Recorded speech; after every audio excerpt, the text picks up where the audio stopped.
ఒక వాక్యాన్ని చదువుకుందాం. అపోస్తులైన పౌలు గారు గలతీ సంఘానికి రాసిన పత్రిక 10వ వచనం, 1వ అధ్యాయం 10వ వాక్యాన్ని చదువుతాం. గలతీ పత్రిక 1వ అధ్యాయం 10వ వాక్యాన్ని చదువుతారు ఒకరు, మిగిలిన వారందరూ కూడా బైబిల్ తెరిచి గమనిద్దాం.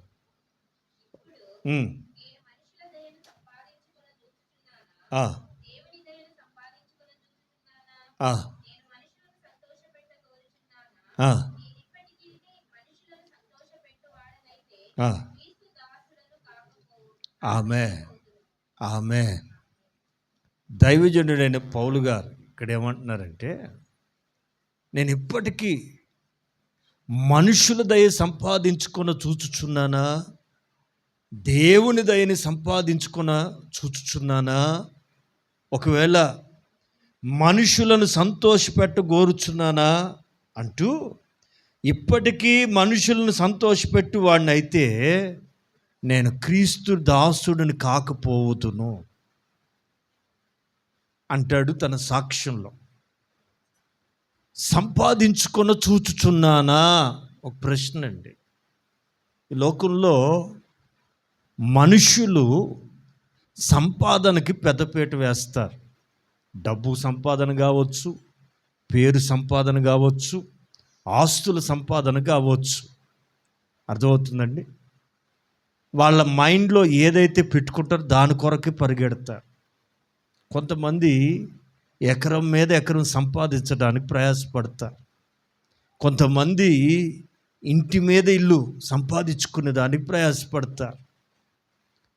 ఒక మంచి మాట గుర్తు చేయాల్సి వస్తే, యోహాను మొదటి పత్రిక 2వ అధ్యాయం 15వ వాక్యంలో దైవజనుడు చక్కని ఉపదేశం చేస్తాడు. ఏమిటట? యోహాను భక్తుడు చక్కని మాటలు మనకు ఉపదేశం చేస్తున్నాడు. ఏంటంటే, ఈ లోకమునైనను ఈ లోకములో ఉన్న వాటినైనను, విన్నారా దేవుని పిల్లలారా, మనకి ఈ మనస్సు ఉండకూడదు. లోకం మీద లోక ఆశలు ఉండకూడదు, లోక వస్తువుల మీద కాదు. ఈ లోకమునైనను లోకములో ఉన్న వాటినైనను ప్రేమింపకుడి. విన్నారా? ఎవడైనా ప్రభు నమ్ముకున్న తరువాత కూడా, ప్రభులోకి వచ్చిన తర్వాత కూడా లోకములో ఉన్న వాటిని ప్రేమించిన ఎడల ఆమె ఏముండదు? పరలోకంలో ఉన్న తండ్రి యొక్క ప్రేమ నీలో ఉండదు. ఎలాగనగా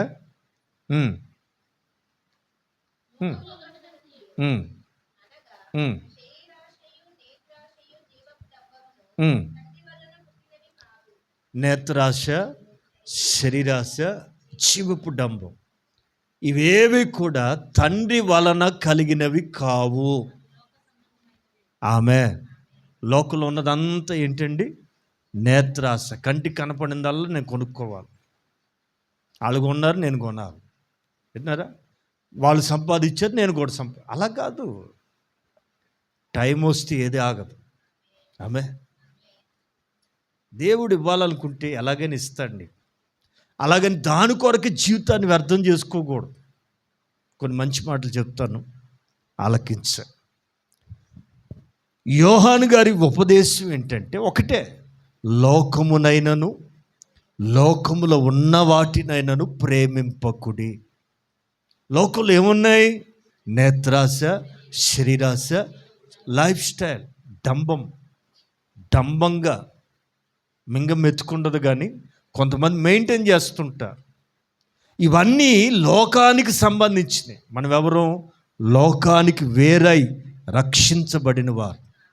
లోకంలోంచి బయటకు వచ్చేసాం కనుక మరలా పాత అలవాట్లు కానీ అనుభవాలు కానీ ఏది మన దగ్గర ఉండకూడదు. మనం ప్రత్యేకించబడిన వారు, ప్రభు ఏర్పాటు చేసుకున్నవారు, ప్రభు పేరట పిలువబడుతున్నవారు. ఆమె కొన్ని మంచి మాటలు ధ్యానం చేద్దాం. దైవజనుడు గలతీతో అంటాడు, గలతీ సంఘంతో చెప్తున్న మాట ఏంటంటే, నేను మనుషుల దయ సంపాదించుకొని చూచుచున్నానా, దేవుని దయని సంపాదించుకొని చూచుచున్నానా? నేను మనుషులను సంతోషపెట్ట చూచుచున్నానా?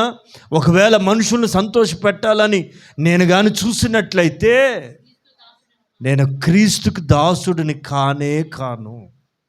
ఆమె పాయింట్ ఏంటంటే, ఈ పూట మనం నేర్చుకుంటున్న మాట, దేవుని దయ చెప్పాలి, మనుషుల దయ. ఈ పూట మీకు సబ్జెక్ట్ అర్థమైనట్టుంది. ఈ లోకంలో ఒక వ్యక్తి బతకాలంటే ఫస్ట్ దేవుని దయని సంపాదించుకోవాలా, రెండవది మనుషుల దయ కూడా మనం సంపాదించుకోవాలని. ఈ లోకంలో బ్రతకాలి అని అంటే ఖచ్చితంగా ఈ రెండిటిని మనం సంపాదించాలి. అవి ఒక గ్రేస్గా వచ్చేవి కాదు, దేవుడి దయని బట్టి వచ్చేవి కాదండి. వీటిని మనం సంపాదించుకోవాలి. ఏది?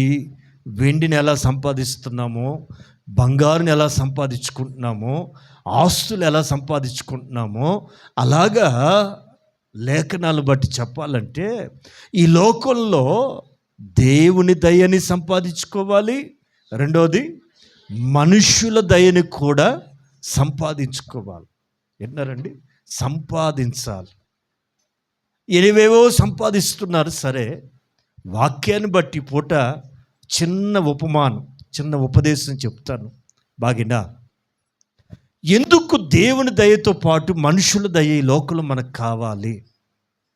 దేవుడి దయ ఉండాలి, రెండోది మనుషుల దయ కూడా ఉండాలి. పౌలు గారు కూడా ఈ గలతీ సంఘంతో ఏమంటాడంటే, నేను మనుషుల దయని సంపాదించుకొని చూచుచున్నానా, దేవుని దయని సంపాదించుకోవాలనుకుంటున్నానా? ఒకవేళ మనుషుల దయని సంపాదించాలనుకుంటే నేను దేవునికి దాసుడినే కాదు, అసలు నేను సేవకుడినే కాదు అంటాడు. అంటే ఇంటెన్షన్ ఏంటి? ఖచ్చితంగా ఒక సేవకుడికైనా ఒక విశ్వాసికైనా ఏముండాలంటే దేవుడి దయ. మీకు ఒక చక్కని సందర్భం కూడా జ్ఞాపకం చేస్తా. యోసేపు మరియలకి పరిశుద్ధాత్మ ద్వారా కలిగాడు మన ప్రభు అయిన యేసుక్రీస్తు. యోసేపు మరియల దగ్గర ఇంచుమించు 12 ఏళ్ల వయసు అప్పుడు ఏటేట యెరూషలేము పండక్కి వెళ్ళటం వాళ్ళకి ఆనవాయితీ. మనోళ్ళు తిరణాలకు వెళ్ళినట్టు, జాతరలకు వెళ్ళినట్టు వెళ్ళేవాళ్ళు.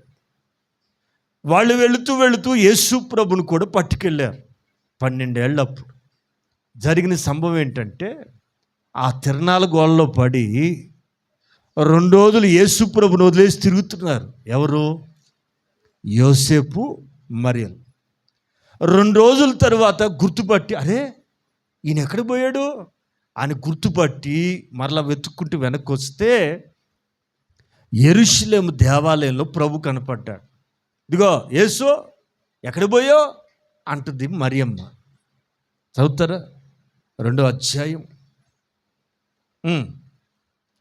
లూకా సువార్త 2వ అధ్యాయం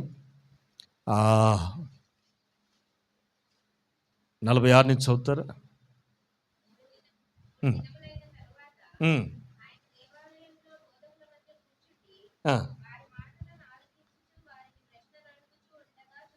ఆమె 3 రోజులకు తిరిగి వచ్చి యేసుప్రభుని ఎలా కనుగొన్నారంటే, దేవాలయంలో శాస్త్రులు ప్రశ్నలు అడుగుతూ, వాళ్ళు వేసే ప్రశ్నలకు జవాబు చెప్తూ, వాళ్ళు చెప్పే ధర్మశాస్త్ర సంబంధమైన విషయాలు చక్కగా ఇంటూ 3 రోజులు దేవాలయంలో ఉన్నాడు. ఏది? 12 ఏళ్ల వయసు కలిగిన యేసయ్య. వీళ్ళకి యోసేపు మరియల వయసు ఎంత? దాదాపు ఒక 40 వేసుకుందాం.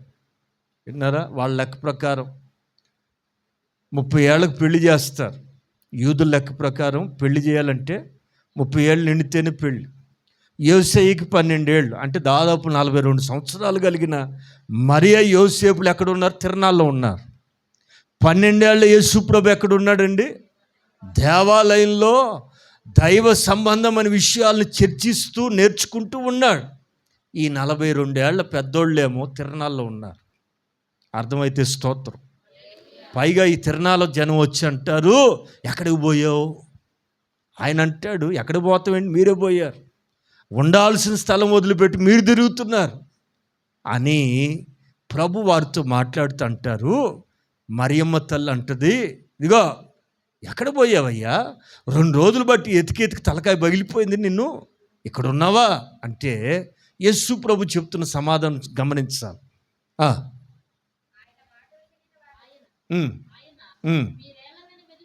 మీరు నన్ను ఎందుకు ఎదుగుతున్నారు? ఆమె ఇంకొంచెం ముందుకెళ్ళమా.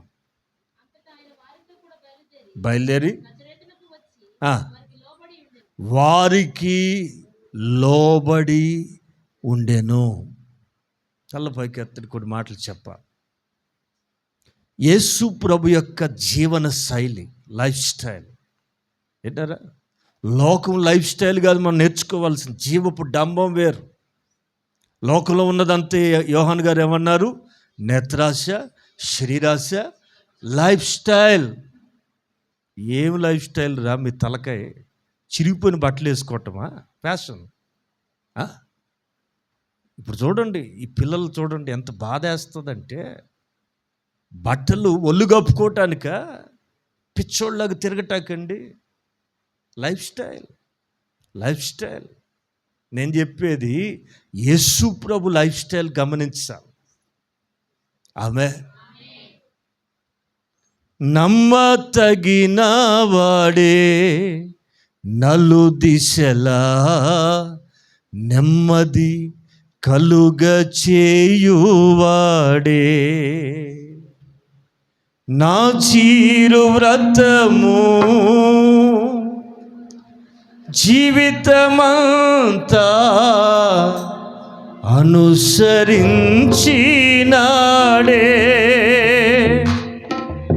నాకై నిలువెల్ల సిలువలో నలిగి కరిగినాడే,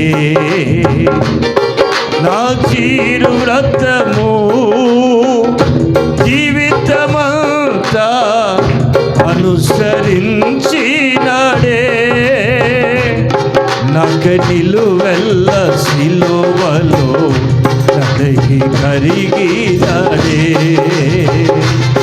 సరిరారెవ్వరు నా ప్రియుడైన యేసయ్యకు,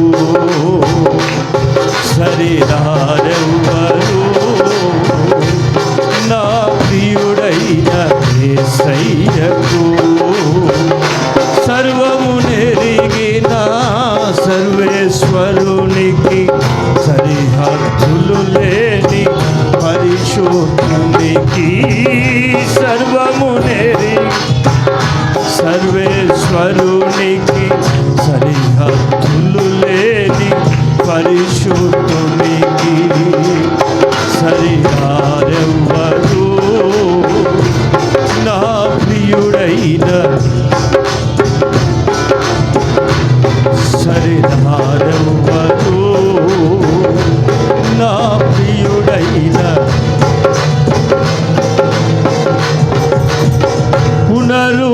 పునరుత్థానుడే జయశీలి మృతిని జయించి లేచినాడే, పునరుత్థానుడే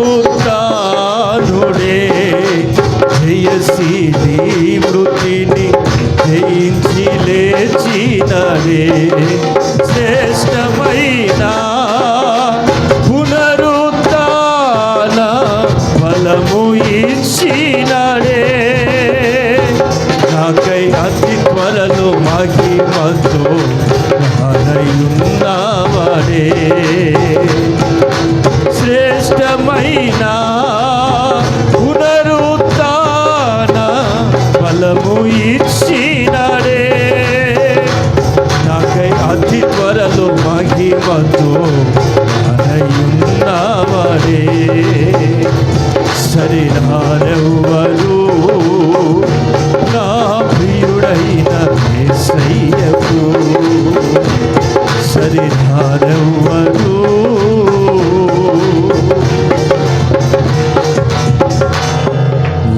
యేసయ్యకు. హల్లెలూయా. ఒక చక్కని సందేశం మీతో పంచుకుంటాను. మనసు పెట్టి దేవుని మాటలు ఆలకించండి.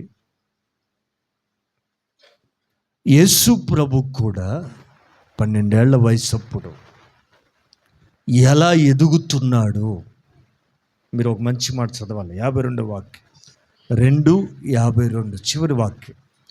యేసు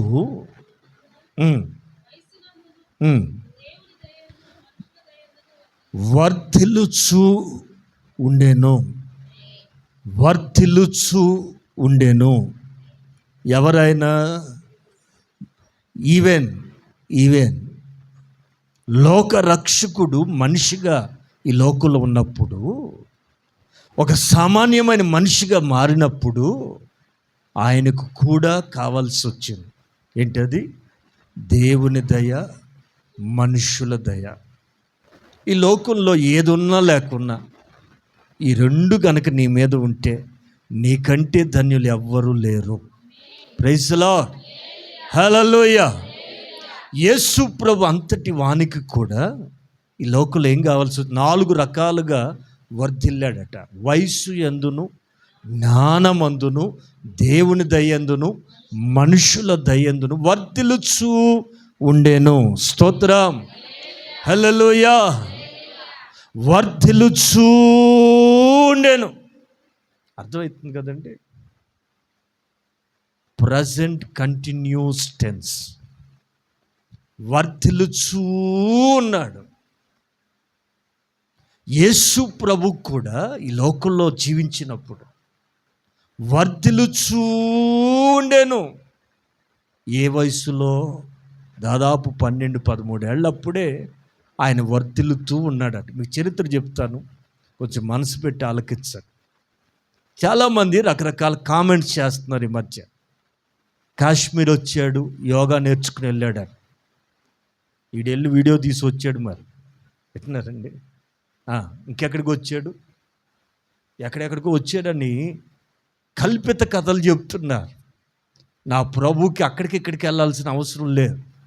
ఆయన ఎందుకు వచ్చాడో ఆయనకు తెలుసు. 12 ఏళ్ళు అప్పుడే ఎక్కడ ఉండాలో అక్కడ ఉన్నాడు. ఇక్కడికి రావాల్సిన కర్మ ఆయనకేం పట్టింది? అర్థమవుతుందండి? ఎక్కడ ఉండాలో ఆయనకు తెలుసు. తల్లిదండ్రులు తెలియలే ఆ సంగతి. వాళ్ళు ఎక్కడున్నారు? తిరణాల్లో ఉన్నారండి. ఆయన ఎక్కడున్నాడండి? దేవాలయంలో ఉన్నాడండి. ఉండి ఏం నేర్చుకుంటున్నాడు? లేఖనాలని పరిశోధిస్తున్నాడు. ఆయన నోట నుండి వస్తున్న ప్రజ్ఞకు చూసి వారు విస్మయమొందిరి. ఆమేన్. 12 సంవత్సరాల వయసులోనే ఎంతగా ఎదిగాడంటే నా ప్రభు, పండితులు సహితం విస్మయము చెందేటట్లుగా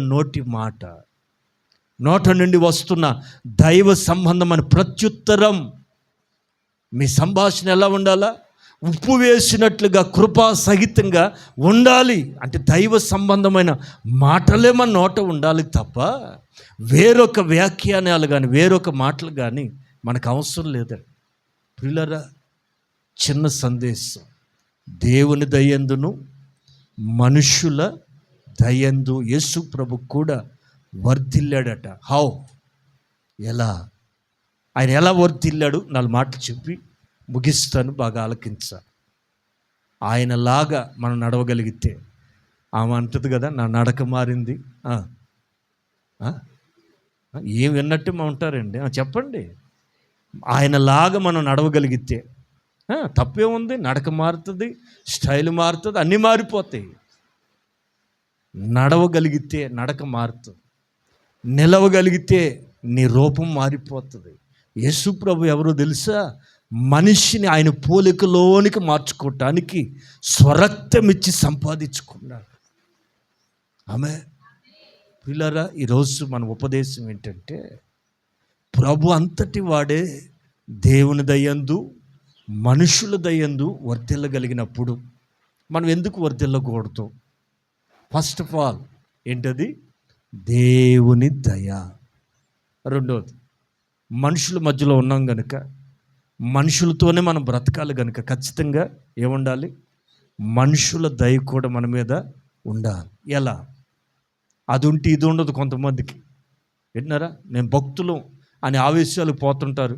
ఏం భక్తి అమ్మా, ఎప్పుడు ప్రార్థనేనా, కనీసం ప్రేమగా మాట్లాడరు, ఇంకేం భక్తి అని ఒక్క మాటతో తీసి అవతలు పెడతారు లోకం. అందుకని నేను చెప్పేది అదే, అదే ఇది ఇదే.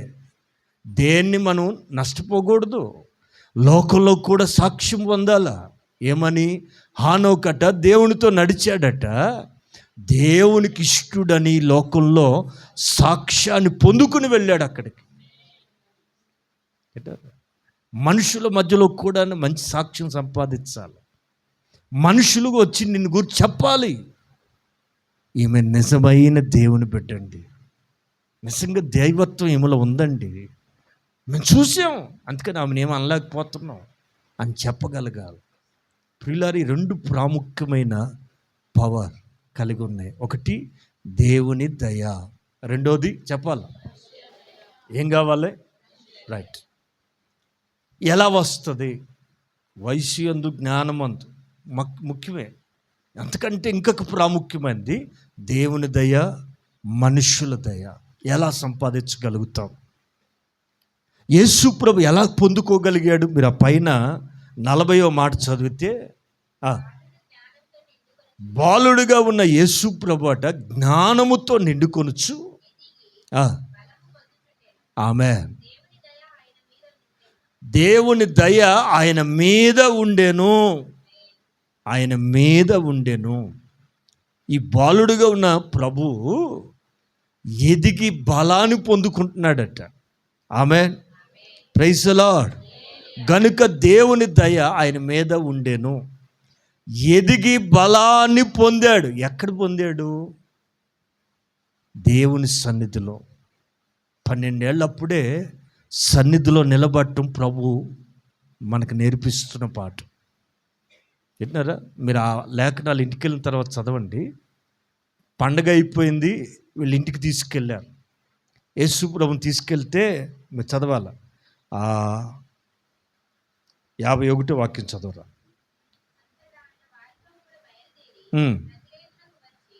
12 ఏళ్ళప్పుడు అమ్మ 50 కూడా చదువుతావా? సారీ 49. మీరు నన్ను ఎందుకు వెతుకుతున్నారు? యేసు ప్రభు 12 ఏళ్ళప్పుడే ఏ పని మీద ఉన్నాడండి? మరి 30 ఏళ్ళ వరకు ఇటు వచ్చాడు అటు వచ్చాడు అంటారేంటి? లేఖనాలు దాని శక్తి తెలియక మాట్లాడతారు వీళ్ళందరూ. నాకు అర్థం కాంది, వాళ్ళ గురించి వాళ్ళకే తెలియదు, మన గురించి ఏం మాట్లాడతారండి? మన గురించి ఏం తెలుసని మాట్లాడతారు? తెలిసి తెలియని మాటలు మాట్లాడుతున్న మాటలు మనం పట్టించుకోకూడదు.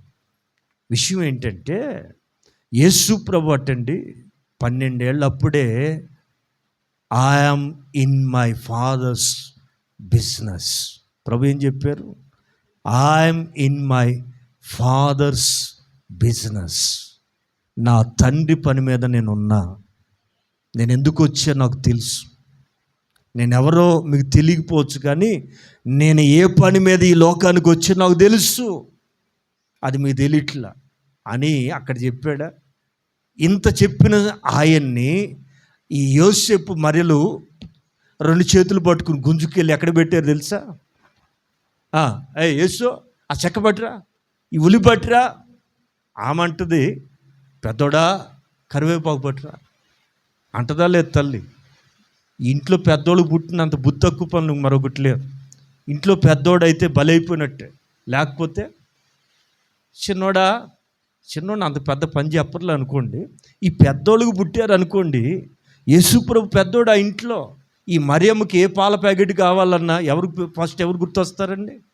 వాళ్ళు చిన్నోళ్ళరా, నువ్వు పెద్దోడివి, నువ్వే వెళ్ళాలి. వాళ్ళకున్నంత ధన్యత లేదు, వాళ్ళకున్నంత పని లేదండి. యేసు ప్రభు కూడా చేశాడా లేదా? అక్కడ చదవండి.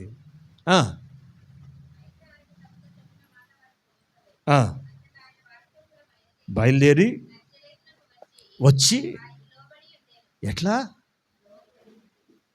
పెద్దోడా కరివేపాకు పట్టరాయ్యా. ఎవరు? సృష్టికర్త అండి. ఏం తెచ్చాడు? తల్లికి లోబడ్డాడు. వాళ్ళ నాన్న అంటాడు, రే ఆ చెక్కట్టుకురా నాన్న అనగానే ఏం చేశాడండి? తల్లిదండ్రులకి దాదాపు 18 సంవత్సరాలు పరిచర్య చేశాడు. అది ధర్మం. అటు వచ్చాడు ఇటు వచ్చాడు, పిచ్చోళ్ళండి. లేఖనాలు ఎరగక మాట్లాడతారు. మనం తెలుసుకోవాలి. ఈ 18 ఏళ్ళు తల్లిదండ్రులు అంటి పెట్టుకుని వాళ్ళకి సేవ చేశారు. 30 ఏట యాజ్ పర్ జ్యూస్, యూదుల వయసు ప్రకారం సంపూర్ణ పురుషుడైన కనుక అప్పుడు పరలోక రాజ్య పని ప్రారంభించి 3.5 సంవత్సరాలు సువార్త చెప్పారు. ఆ 3.5 సంవత్సరాల సేవ ప్రపంచాన్ని విప్లవాత్మకంగా షేక్ చేసేస్తుంది. ఆమేన్, హల్లెలూయా. ఆయన చెప్పిన ప్రబోధనలు ఈ రోజుకి మనుషులను మారుస్తున్నాయి. కారణం ఆయన మాటకి జీవం ఉంది, ఆయన మాటకి శక్తి ఉంది.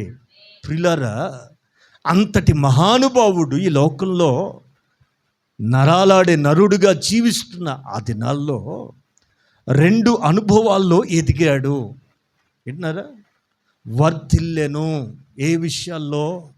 దేవుని దయందును మనుషుల దయందు. దేవుని దయ, మనుషుల దయ ఎలా వచ్చింది ప్రభుకి? ఎదిగి బలాన్ని పొందుకుంటూ వల్ల దేవుని దయ అతని మీదకి వచ్చినట్లుగా డాక్టర్ లూకా అక్కడ రాస్తాడు. దేవుని దయ ఆయన మీద ఉండేను. ఎప్పుడు? ఎదిగి బలాన్ని పొందుకుంటున్నప్పుడు. ఎక్కడ ఎదగాలి? లేక ఒక కొడుకుని అడిగి, అన్న అయ్యా, నీవు కానీ నా అవమానాన్ని నిందను తీసేసి ఒక కొడుకు కానీ ఇస్తే వాడిని నీకు సేవకు అప్పగిస్తాను, ప్రతిష్ఠిస్తాను, దయచేసి నా నింద తొలగించు బాబు అని హృదయాన్ని కుమ్మరించుకుంటే దేవుడు ఆ ప్రార్థనలకించి ఒక గొప్ప ప్రవక్తనిచ్చాడు. ఆమె అడిగింది ఒక కొడుకుని. కానీ నా ప్రభు ఏం చేశాడండి?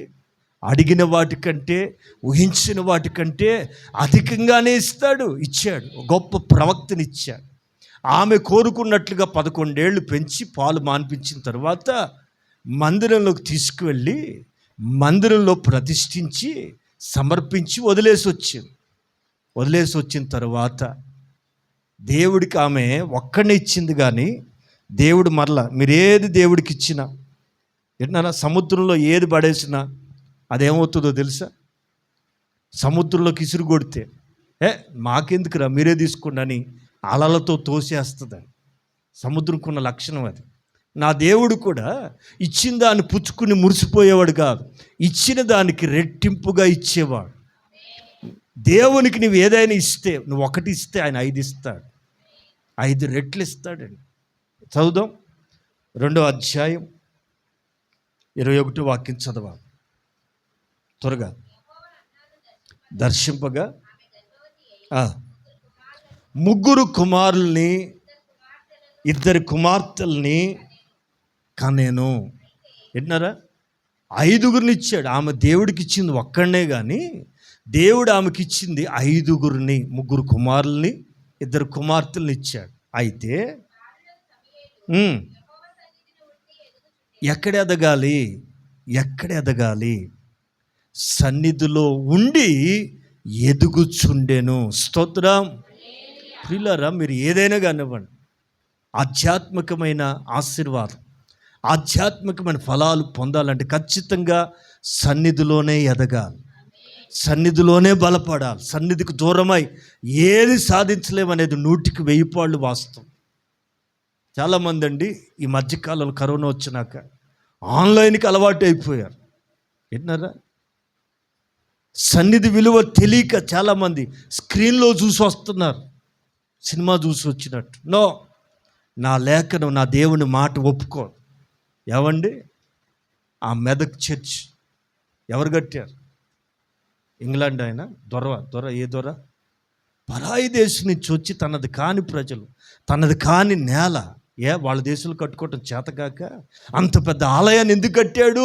వీళ్ళకి ఆలయం విలువ తెలియదు కనుక, నేను లేకపోయినా తరతరాలు వచ్చి ఈ మందిరంలో ఆరాధన చేస్తారని తమ కష్టాన్ని తెచ్చండి ఇదిగో ఇక్కడ కట్టి వెళ్ళారు.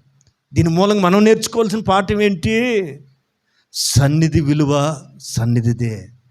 సన్నిధికి వెళ్తే తప్ప మనం బాగుపడం. అప్పుడేదో కరోనా వచ్చింది, కానీ కర్మ పోయింది కదా, ఇంకెందుకు? ప్రియులారా, ఆలోచించాలి. సన్నిధికి వెళ్ళకుండా ఏ వ్యక్తిని దేవుడు సంతోషపెట్టలేడు. సన్నిధిలోనే మనం బలపడాలి, సన్నిధిలోనే నాటబడాలి, సన్నిధిలోనే ఎదగాలి. ఆన్లైన్లో పెట్టుకుని చూస్తే రాదండి. ఆ ప్రభావమే వేరు. విన్నారా? సన్నిధికి ఇచ్చే ప్రాధాన్యత మనం ఇవ్వాలి. బాలుడైన సమూయేలట ఇంకను సన్నిధిలో ఎదిగి బలాన్ని పొందుతున్నాడు. ఆమెన్. హల్లెలూయా. అలా ఎదుగుతున్నప్పుడు ఏం జరిగిందట? 26వ వాక్యం. ఎదుగుచ్చు ఎట్లా? ఎదిగిన వాళ్ళ మీదకి ఏమొస్తుంది? దేవుని దయ, మనుషుల దయ ఖచ్చితంగా వస్తుంది. సన్నిధిలో ఎదగాలి. ఇప్పుడు చెప్పండి, బాప్తిసం పొంది ఎంతకాలం? బాప్తిసం పొంది ఎన్ని సంవత్సరాలు? అయ్యిందయ్యా, ఒక 12 ఏళ్ళు అయిందయ్యా. మరి ప్రార్థన చేస్తావా? ఇప్పుడు కాదులయ్యా, వచ్చే వారం చేస్తా. అంటే అర్థం ఏంటి? ప్రార్థన చేయాలంటే నలుగురిలో భయం. అమ్మ, నీ గొంతు బాగుంది, కొంచెం పాట పాడవచ్చు కదంటే, అన్నయ్య ఇప్పుడు కాదు కానీ వచ్చే వారం సిద్ధపడి వస్తావా? సిద్ధపడేది ఏంటి? అది అంటే పాడే అలవాటు లేదన్నమాట. ప్రియులారా, అనేక మంది అండి దేవుడి కొరకు నువ్వు వాడబడాలని తపన నీకుంటే ఖచ్చితంగా దేవుడు నిన్ను వాడుకుంటాడు. బాగుపడాలని కోరిక లేక 12 ఏళ్ళు పట్టిందాడు, 38 ఏళ్ళు పట్టింది. బెతస్దా కోనేటి దగ్గర బాగుపడదాన్ని వచ్చాడు, కానీ కోరిక బలంగా లేదు. అదేమంటే వాళ్ళు దూకుతున్నారు, వీళ్ళు దూకుతున్నారు అంటాడే, కానీ వీడికి బలమైన కోరుకుంటే ముందు ఈడు కదా దూకాలా. పిల్లరా, నీ దేవుని కొరకు నువ్వు వాడబడాలి, నీ దేవుని చేతుల్లో వాడబడాలి. ప్రతి ఒక్కరం దేవుని కొరకు వాడబడుదుముగాక. ఎవరికి అప్పగించిన పని వారు చేయుదురుగాక. ఓ మంచి మాట చెప్పుదా. శామ్యూయల్ తల్లి లేదు, తండ్రి లేదు, ఒక అయ్యగారి దగ్గర పెరుగుతున్నాడు, పైగా మందిరంలో పెరుగుతున్నాడు. చెప్పేవాళ్ళు ఎవరున్నారు? చెప్తే అయ్యగారు చెప్పాలి, లేదా సంఘాన్ని చూసి నేర్చుకోవాలి. ఎలా ప్రార్థనా పరుడయ్యాడు, ఎలా దేశమంతటికి ఒక ప్రవక్తగా స్థిరపడ్డాడు. ఎవరు నేర్పారు? ఎవరు నేర్పాలి? అయ్యగారు నేర్పాక వాళ్ళ ఇల్లే సరిగా లేదు, ముందు వాళ్ళ కొడుకులే సరిగా లేరు. ఎవరికి చెప్తాడు? ఎవరు నేర్పుతారు? సన్నిధిలో ఎదిగి బలాన్ని పొందాడు కనుక. ఆమె ప్రియులారా, మనల్ని మనుషులు కాదు ఇమిటేట్ చేయాల్సింది, మనుషులు కాదు మనకు నేర్పేది. సన్నిధిలో నిలబడితే చాలు, ఆ సన్నిధి నేను పెంచుతుంది. స్తోత్రం, హల్లెలూయా. సన్నిధిలో నిలబడటం నేర్చుకోండి, బలాన్ని పొందుకోండి. ఆ బలం దేవుని దయందును మనుషుల దయందును మీకు పెరిగేటట్టుగా చేస్తుంది. సొలొమోను 3వ అధ్యాయంలో ఏమంటాడంటే, సామెతల గ్రంథంలో 3వ అధ్యాయం మొదటి నుంచి, నా కుమారుడా త్వరగా మరవద్దు, నా ఆజ్ఞలు హృదయపూర్వకంగా గైకొనుము,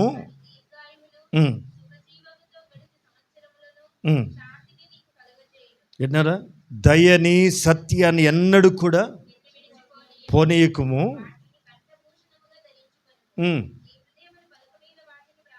ప్రైజ్ ది లార్డ్. ఒక్క నిమిషం.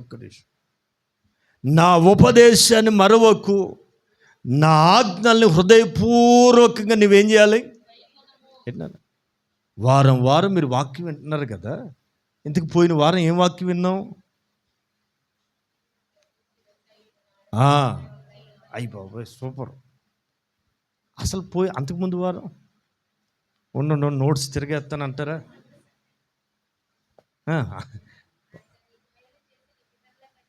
అది అది అది అసలు ఈ నెల వాగ్దానం ఏంటి?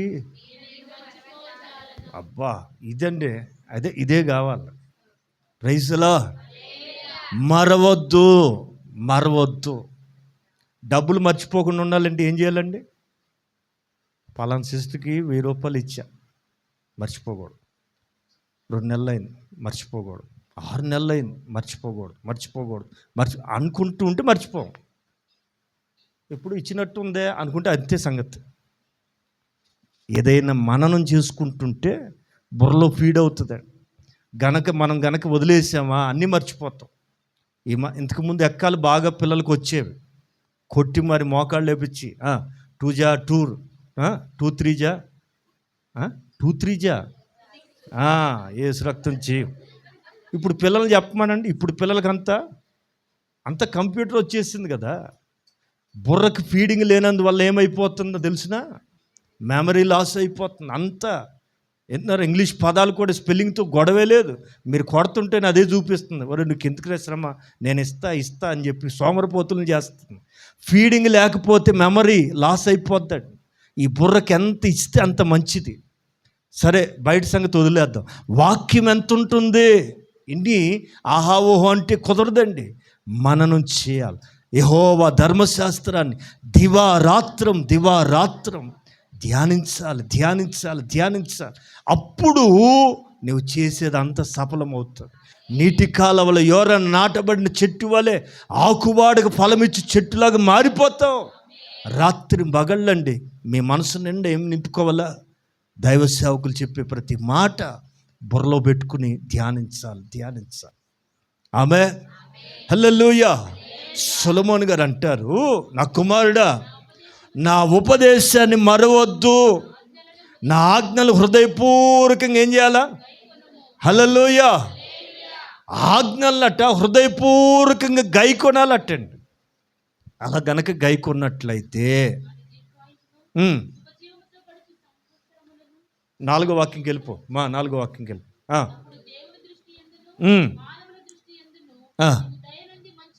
Praise the lord. ఆ 4 వాక్యాలు ఇంటికి వెళ్ళిన తర్వాత మరలా చదవండి. అప్పుడు ఎప్పుడు ఆయన ఉపదేశాన్ని మర్చిపోకుండా ఆయన ఆజ్ఞలు గైకుంటూ వాటిని కంఠాభూషణములుగా ధరించుకోవాలట. హృదయం అనే పలకల మీద రాసుకుంటూ ఉండాలట. ఆమె వాక్యాన్ని ఎక్కడ రాసుకోవాలి? చెప్పాలా? మీరు ఇక్కడి నుంచి నేర్చుకుని వెళ్తున్న ప్రతి మాట ఎక్కడ ఫీడ్ అవ్వాలా?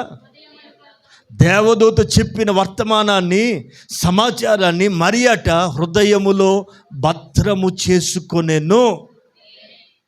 విన్నారా? దేవుడు ఆమెకు తెలియజేసిన మాటల్ని మరియా హృదయంలో భద్రం చేసుకుంది కనుక వినిన ఆమెని ధన్యురాలని ప్రజలందరూ కొనియాడుతున్నారు. ఈ శుభవేళ గమనించాలి. అప్పుడు ఎప్పుడైతే ఉపదేశాన్ని మర్చిపోకుండా ఆజ్ఞల్ని గైకుంటూ ఉంటామో, వాటిని అనుసరిస్తూ ఉంటామో, వాటిని కంఠాభూషణాలుగా ధరించుకుంటూ ఉంటామో, హృదయం మీద రాసుకుంటూ ఉంటామో, అప్పుడు దేవుని దయందును మనుషుల దయందును వర్ధిల్లుతాం. శామ్యూయల్ సన్నిధిలో నాటబడి నిలవబడి వర్ధిల్లాడు. ఇక్కడ సొలొమోను చెప్తారు, ఉపదేశాన్ని ఆజ్ఞల్ని గుండెల నిండా నింపుకుంటున్న వాళ్ళు దేవుని దయలోను మనుషుల దయలోను ఖచ్చితంగా వాళ్ళు వర్ధిల్లుతారు. Praise the lord. హల్లెలూయా. 2 మాటలు చెప్తాను, ఇప్పుడు శ్రద్ధగా ఈ మాటలు కూడా గమనించు. ద్వితీయోపదేశకాండం 4వ అధ్యాయం 6వ వాక్యం. త్వరగా ద్వితీయోపదేశకాండం 4వ అధ్యాయం 6వ వాక్యం. ఈ కట్టడలన్నిటినీ గైకొని అనుసరింపవలెను.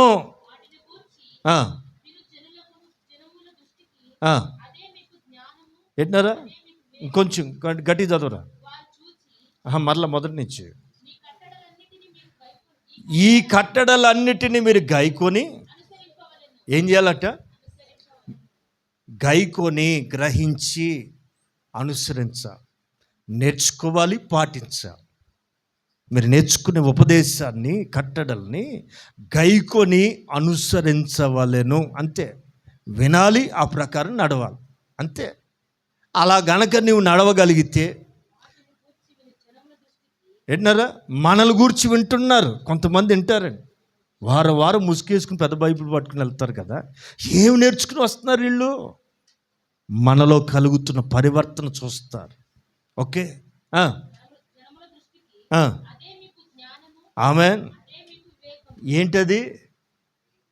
కట్టడల్ని ఆజ్ఞల్ని విని అనుసరిస్తున్నారే, అదే మీకు జ్ఞానమును. ఆమేన్. నీ జ్ఞానం పెరగాలంటే ఏం చేయాలా అనాలా? విన్నారా? కొంతమంది రకరకాల ప్రయత్నాలు, స్ట్రెస్ పోవటానికి. అసలు స్ట్రెస్ ఎందుకు వస్తుంది? వాక్యానికి ఎప్పుడైతే మన అంతరంగంలో చోట్లేదో భయంకరమైన ఒత్తిడి. వాక్యం చదవండి, వాక్యాన్ని ధ్యానించండి, వాక్యాన్ని చేర్చుకోండి. అసలు మీకు రోగాలు 90% రావు. ఎవరు ఆమెనలో చూసారా? ఏది వద్దా మీకు? 90% రోగాలు రావండి. స్ట్రెస్ లేని రోగాలు, బీపీలు ఎందుకు వస్తాయి? స్ట్రెస్ లేని షుగర్ ఎక్కడి నుంచి వస్తుంది?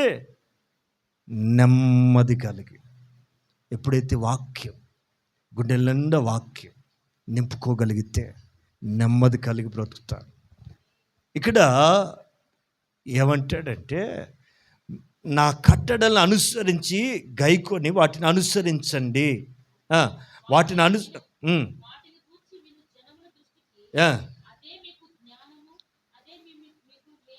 Praise the lord. ఏది జ్ఞానం? వయసు యందు జ్ఞానమందు యేసుప్రభు ఎందుకు వర్ధిల్లాడంటే, జ్ఞానం కావాలి. కట్టడల్ని గైకొని అనుసరించటమే మీకు జ్ఞానము, వివేకం. Praise the Lord. రెండవది 9వ అధ్యాయం సామెతల గ్రంథం, 9వ అధ్యాయం సామెతల గ్రంథం 9-10 చదవాలి.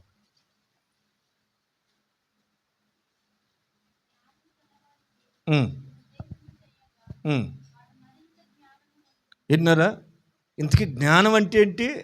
ఆజ్ఞల్ని గైకొని అనుసరించటం, వాక్యం వినటం, అలా మార్చుకోవటం అనే లక్షణం కనుక మనం కలిగి ఉంటే మోర్ నాలెడ్జ్. జ్ఞానము గలవానికి చదువుమా ఉపదేశం చేయగవాడు మరింత జ్ఞానాన్ని పొందుతాడు. మనోళ్ళు అంటుంటారే, తెలిసిన వాళ్ళకన్నా చెప్పొచ్చట. చెప్పరా? అసలు తెలియనోడికన్నా ఎవరికి చెప్పలేము అమ్మ? సగం తెలిసి సగం తెలియని వాళ్ళకి. తెలిసినోడికి చెప్తేనట్ట నేర్చుకుంటాడట. అసలు తెలియనోడైతే ఇంకా ఆసక్తిగా నేర్చుకుంటాడట. ఈ 50-50 ఉంటారు చూసారా? సగం తెలిసి సగం తెలియకుండా వాళ్ళకి ఏది అర్థం కాదు. అందుకని సొలొమోను గారు ఇక్కడ ఏమంటాడంటే, జ్ఞానము గలవానికి ఉపదేశము చేయగా వాడు దాన్ని ఏం చేస్తాడు? మరింత జ్ఞానాన్ని పొందుతాడు. నెక్స్ట్, నీతి గల వానికి బోధ చేయగా వాడు జ్ఞానాభివృద్ధి పొందుతాడు. ఏంటారా? నాకు అంతా తెలుసులే అని అనుకోకూడదండి. ఎంత తెలిసినా బోలెడంత ఉంది. ఇది ప్రపంచ విజ్ఞానం అండి. వాక్యం ఎంత నేర్చుకుంటున్నా మనం స్టూడెంట్లమే, చిన్న బిడ్డలమే. నేర్చుకుంటూనే ఉన్నవాడే నేర్పగలుగుతాడు. నేర్చుకుంటూ ఉన్నవాడే ప్రజలకు చెప్పగలుగుతాడు. ఎక్కడ నేర్చుకోవాలా? మోషే, నేను నీకు ఆజ్ఞాపించినది యావత్తు ఇశ్రాయేలు ప్రజలకు చెప్పు. నువ్వు చెప్పొచ్చు కదయ్యా, నువ్వు చెప్తే ఖచ్చితంగా నో, నేను నీకు చెప్తా, నువ్వు వెళ్ళి వాళ్ళకి చెప్పు. ఇది సేవకుడు పని అండి. సేవకుడు దేవుని దగ్గర నేర్చుకోవాలా. దేవుని దగ్గర పొందిన ఉపదేశమే సంఘానికి చెప్పాలా. అలా నేర్చుకోగలిగితే సేవకుడు బాగుపడతాడు, సంఘం కూడా బాగుపడుతుంది.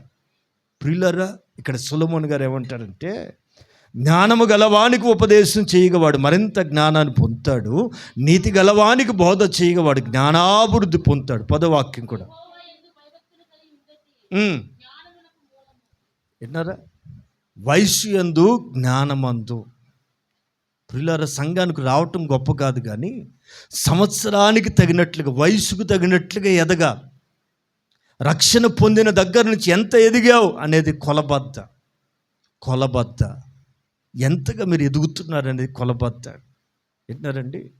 మీరు నేర్చుకుంటున్న ఉపదేశం ప్రకారం ఎదుగుదురుగాక. జ్ఞానమందు కూడా ఎదగాలి. రైట్? యెహోవా యందు భయభక్తులు కలిగి ఉండుటే జ్ఞానానికి మూలం. పరిశుద్ధ దేవుని గూర్చిన తెలివే వివేచనకి ఆధారం. పరిశుద్ధ దేవుని గురించి తెలుసుకోవాలి, అది వివేకం. వాట్ ఈస్ వాట్ అనే క్వశ్చన్ ఎప్పుడైతే వివేచిస్తామో మనకు కలుగుతుంది. చిన్న మాట చెప్పనా? ఆదిమ సంఘం అండి, ఆదిమ సంఘం ఎలా ఉండేది, ఆ సంఘం అంటే ఎలా ఉండాలి, ఒక్క మాట చూపించి ముగిస్తాను. అపోస్తల కార్యాల గ్రంథం 2వ అధ్యాయం 2 వాక్యం చదవాలి. ఆదిమ సంఘం ఎలా ఉండేదో అక్కడ గమనించాలి. వారు ఏక మనస్కులై, సంఘంలో మనం అందరం కూడా ఏ మనసు కలిగి ఉండాలా? తగాదాలు ఉండకూడదు. ఒకరంటే ఒకరు పడకుండా ఉండకూడదండి. విన్నారా? అందరు కలిసి ఉండాలి. ఏక మనస్సు కలిగిన వారై తల్ల పైకెత్తాడు. ఎవరి కాళ్ళకి ఇల్లు లేవా? ఆదిమ సంఘంలో ఇల్లు లేవా వాళ్ళకి? అనుదినం ప్రతిదినం అంటే దేవాలయంలో కూడుకొనుచు, సాధ్యమైతే వీలుంటే ప్రతిదినం మందిరంలో కూడి ప్రార్థన చేయాలి. సంఘం ఎప్పుడైతే ఏకీవించి ప్రార్థన చేస్తాయి, సంఘంలో కార్యాలు జరుగుతాయి. సంఘం వచ్చి ప్రతి దినం మందిరంలో ప్రార్థన చేయాలా? అర్థమవుతుందండి? ఆదిమ సంఘం అంతగా విస్తరించబడటానికి, అంతగా వర్ధిల్లటానికి ప్రబలమైన కారణం అనుదినం తప్పక కూడుకొనొచ్చు. సంఘం ఏం చేయాలా? ప్రతిదినం అవకాశం ఉంటే దేవాలయములో కూడుకోవాలి. నెక్స్ట్, రొట్టె ఎక్కడ ఇచ్చారు? విన్నారా? ఇంట్లో రాలేని వాళ్ళు కొంతమంది ఉండేవారు. భయపడి, ఆ రోజులు భయం కదండి, చర్చికి వెళ్ళటం మాటల భయపడి దాక్కునే వాళ్ళు కనుక ఇంటికి వెళ్ళి ఇచ్చేవారు. అలాగని చెప్పి మందిరం మానేశారని అన్నయ్య ఇంటింటి ఇచ్చారంటగా మా ఇంటికి తీసుకురని చెప్పకూడదు. వింటున్నారండి? నా మాట వినాల. ఆ రోజుల్లో భయపడి రాలేని వాళ్ళ కొరకు ఇంటింటికి వెళ్ళి రొట్టె విరిచేవారు. విన్నారా? దేవాలయంలో అనుదినము కూడుకునేవాళ్ళు, ఇంటింట రొట్టె విరిచేవాళ్ళు. ఎట్లా ఎలా స్తుతించేవారట?